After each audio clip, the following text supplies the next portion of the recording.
Maamiloota keenyaa akkam jirtu nagaa keessanii. Egaa kuni kilinika ilkaanii Dr. Balaayidha. Amma kana sin daawwachiisu kilinika ilkaanii Dr. Balaay Jimmatti kan argamudha. Kottaa waliin daawwanna. Kuni seensa kilinika keenyaati. Koriidarii kilinika keenyaati. Kana fakkaata yeroo seentanii. Yeroo fooqii lammaffaatti ol baatan barri isaa kana fakkaata kan galmi isaa kana fakkaata. Kun riseepshinii iddootti boqonnaa yookaan immoo hiriira eeggatanidha jechuudha. Iddoo lafa kaardiin baafatamee iddootti aara galfatanidha. Iddoon aara galfii keenyaa fakkaata. Televezyiinii kana fakkaata. Iddoo aara galfannaa gaarii qabna. Iddootti dhukkubbii keessan irraanfattan, iddootti boqottan, iddootti qilleensa fudhattanidha jechuudha. Kuni teessoo bareedaa namatti tolu, yeroo isaa kan eeggate, akkasumas immoo ijatti kan tolu riseepshinii bareedaa fi dispileey bareedaa qabna. ይሄ የኛ ሪሴፕሽን ሩም ነው።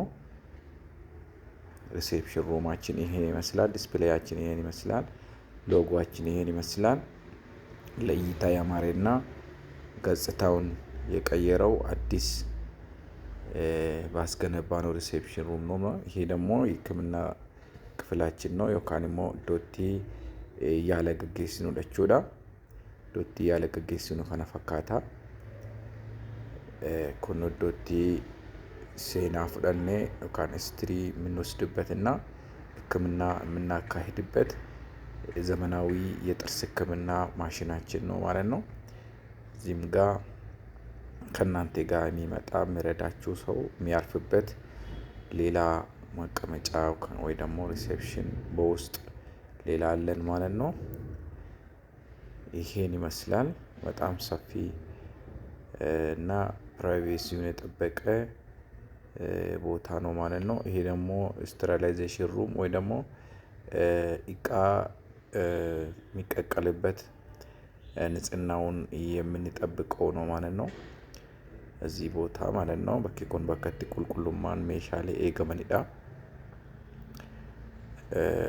kana fakkaata jechuudha. Iddoon itti yaalii gaggeessinu karaa fuulduree yookaan immoo karaa mannaaraa asii gadi yeroo ilaalamu mannaaraa guddichi kana fakkaata jechuudha. Mannaaraa yookaan immoo buufata konkolaataa qindaa'aa Jimmaa isa haaraa jechuudha. Hojii inni eegalee amma ijaaramee xumurameera. Bakka kanadha jechuudha. Inni fuuldureen kun immoo beekaam kaaffeedha yookaan immoo laaloo hoteelii jedhamu Green Gold hotel jedhameera. Fuulduree ispaaltii guddaarraan jechuudha. Achi ol ilaaltan loogoo keenya argitu. Kun dudduubee barandaarraan jechuudha. Karaa ittiin kun loogoo keenya isa guddichaa as karaa ispaaltii guddaa mul'atudha jechuudha. Fooqii waldaa misooma Oromiyaa darbii lammaffaa irratti asii ol ilaaltu jechuudha. Kuni karaa foddaati jechuudha. Foddaasaa arguun danda'ama. Nu immoo keessaan jirra jechuudha. Asiin jirra jechuudha. Kun iddootti yaala gaggeessinu isa lammaffaadha keessoodhaan kuni. Keessaan yeroo gallu immoo istoora qabna. Istoora keenyaa fi akkasumas keessootti immoo iddootti laaboraatoorii hojii ilkaanii hojjennutu jira jechuudha. Keessootti iddootti